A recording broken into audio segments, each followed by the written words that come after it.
It's funny because like the classes at school, I really didn't care about them, but it was what I did off during my free time, right? I went to the library. I still read a lot, but I would go to the library and I would just read everything there. I would pick up like real estate books here and there when I was like preteen, but I started getting more and more interested in it probably later in my like 16, 17, 18 or something.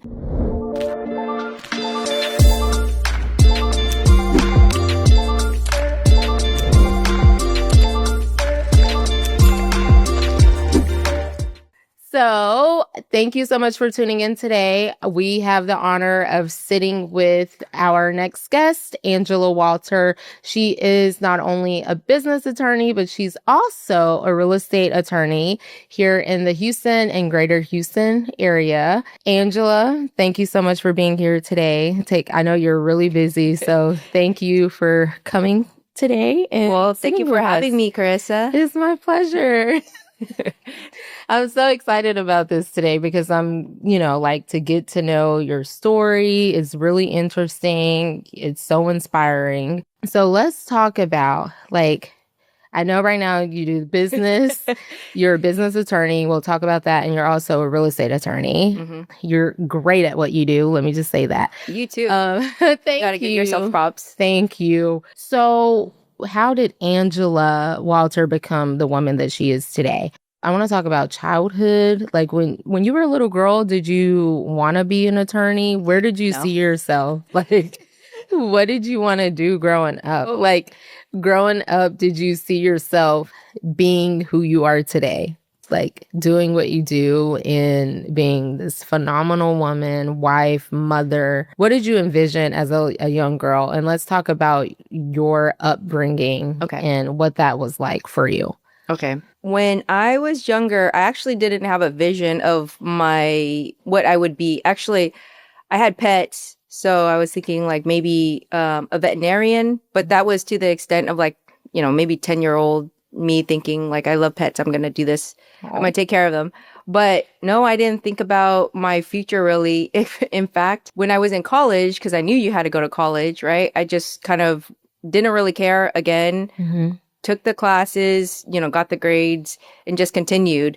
It wasn't until I had my first son, that I actually started caring about my future. So I had my kid when I was 26 years old and I went from a C- student to like continuously on the dean's list, like straight A's.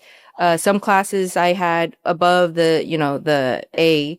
So my GPA ended up being 4.3. So a little bit above. That's so awesome. It wasn't until him that I actually cared. Like I did not care much about life, that I was like, I really didn't. Like whatever you gave me, I would like whatever. Like I didn't care enough about life until I met him. Oh, and so you were more like a go with the flow. Like Pretty much. That is super inspiring. One, because it's always the kids. Like I didn't like school.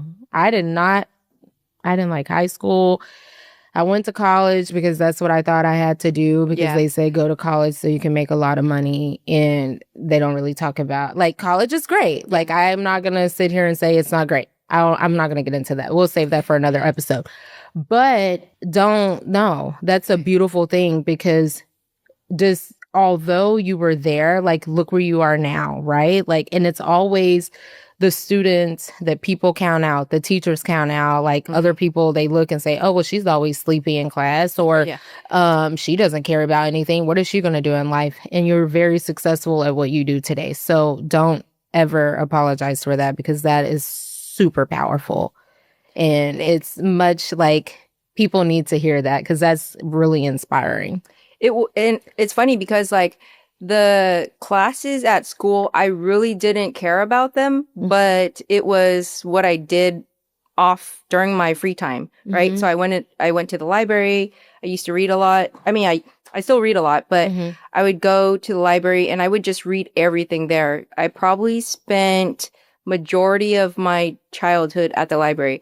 So it was go to school, play in the streets. I had a library near me, so I would stay there from, I would say, sometimes right after I got out of school to when it closed. And then I would, bike my way home.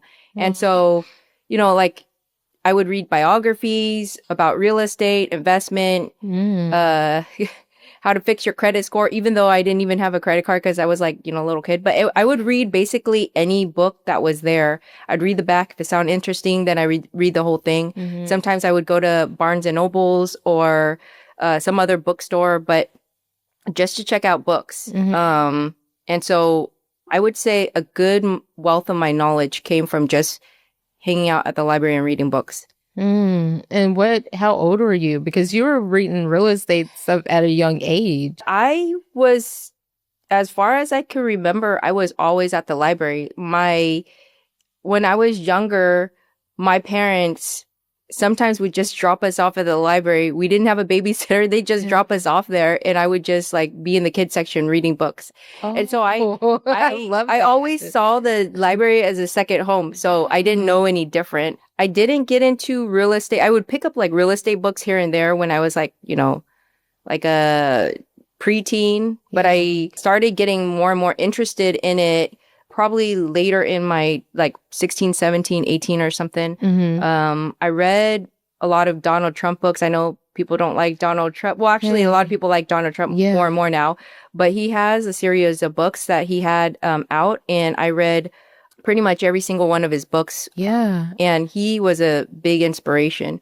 Like his books dumb it down that even a preteen or a teenager can understand it, right? So that's what I liked about it. And it's an easy read. It's not, you can whiz through it.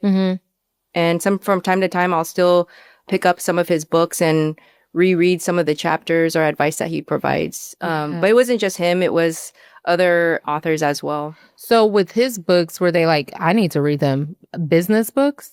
So he had business books. He has like one about real estate. Oh. Like there was this one book, I think it was like 100, don't quote me. This was probably 20, 30 years ago, or probably 20 years ago, but it was a book about like him asking 100 CEOs or executives or something and what their tip is. And so I would read like, all the different tips from all these, business owners or presidents or CEOs or something. Yeah. And you're so inspiring, Angela.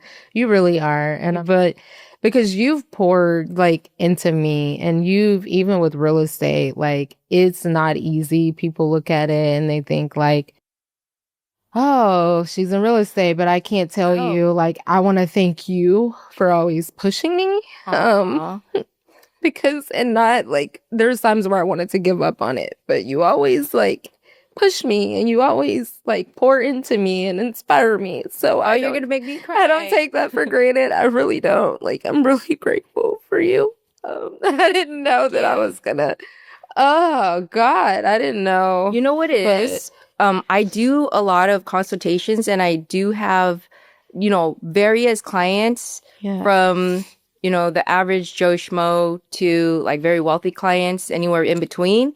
And then I have those are very hardworking. And then, I have like a variety of different clients. And one thing I noticed throughout my career is certain habits of successful ones. And I see them in you. Like, you're hardworking, you're very kind, you're very easy to get along with. You just keep on pushing. Every time there's like a obstacle, you figure out ways to either overcome it or like maybe maneuver. But I don't know, that's what I see in these successful people. And that's what I see in you. So I just want you to know that. So.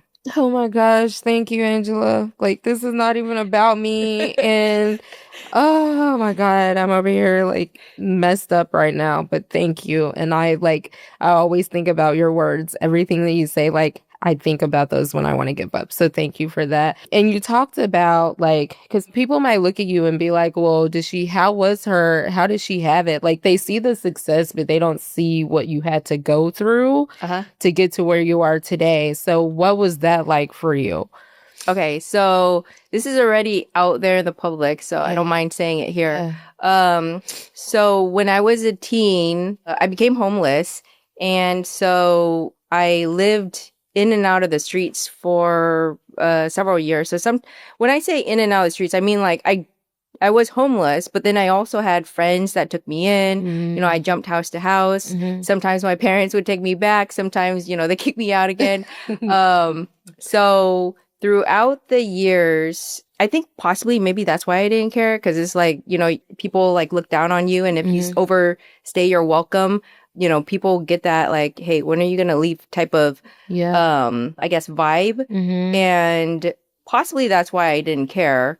But you know, I did have people growing up that did teach me things, and also they had a kind heart. I would say that nobody has to do anything for you. Now, legally, parents are supposed to do things for you, but no one else is really supposed to, like, it doesn't matter. Yeah. But because those people did teach me things, took me in, you know, provided me opportunities, I think it helped with my success, right? For instance, I would have my friends' parents teach me gardening. Now I'm like an avid gardener. I have like a food forest in the backyard. Oh. Or, you know, like my friends' parents taught me how to cook. And so now, like, I don't really go out to restaurants as much. I just cook. Yeah. I had, when I worked in various companies, you know, like, people would teach me how to do certain things, like, for example, how to dress or how to present myself, or,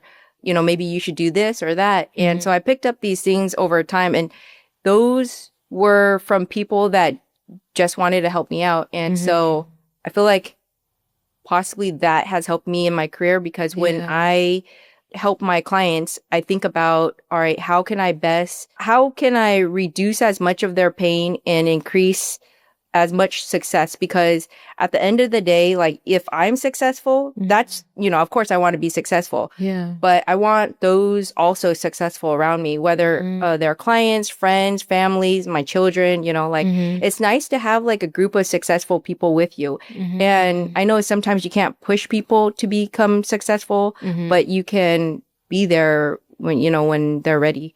And I think sometimes, you know, people see that. And so that has helped, I guess, gravitate people towards our firm. I understand what you're saying. Like, it's great. Like, what you're saying makes a lot of sense, because what you're saying, your heart is in it. Your heart is in everything that you do because of what was instilled with you. Although you had a rough, you know, like, childhood going from place to place, but you remember those good things that you learned from that, even with gardening. Hey, that's awesome.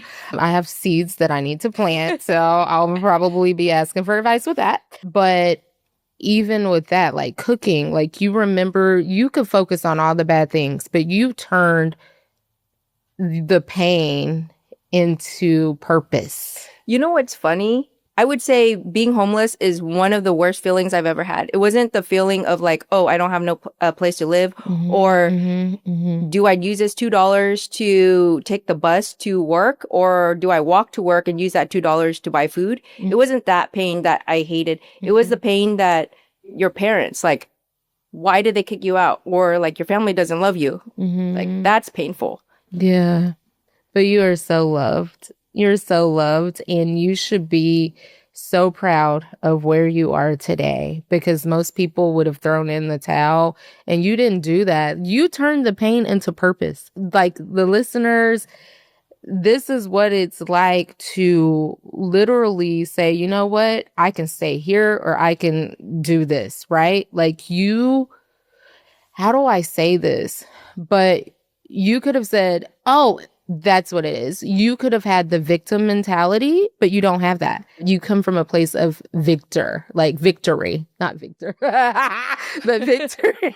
I hear that. But yeah, like, you come from a place of, like, instead of the victim mentality, the victory mentality. And more people need that, because it's so easy to be like, oh, poor me. Like, for an example, I was so focused on the people that are not for me, the people that misused me, mishandled me, the people that I put trust in, that showed me I couldn't trust them, people I was loyal to, that, you know, like, that and this just happened yesterday, that I forgot to look at, like, I was driving and God was like, Carissa, you're so focused on the people that did you wrong. I need you to just take a look at your life and look at the good people that I've put in your life.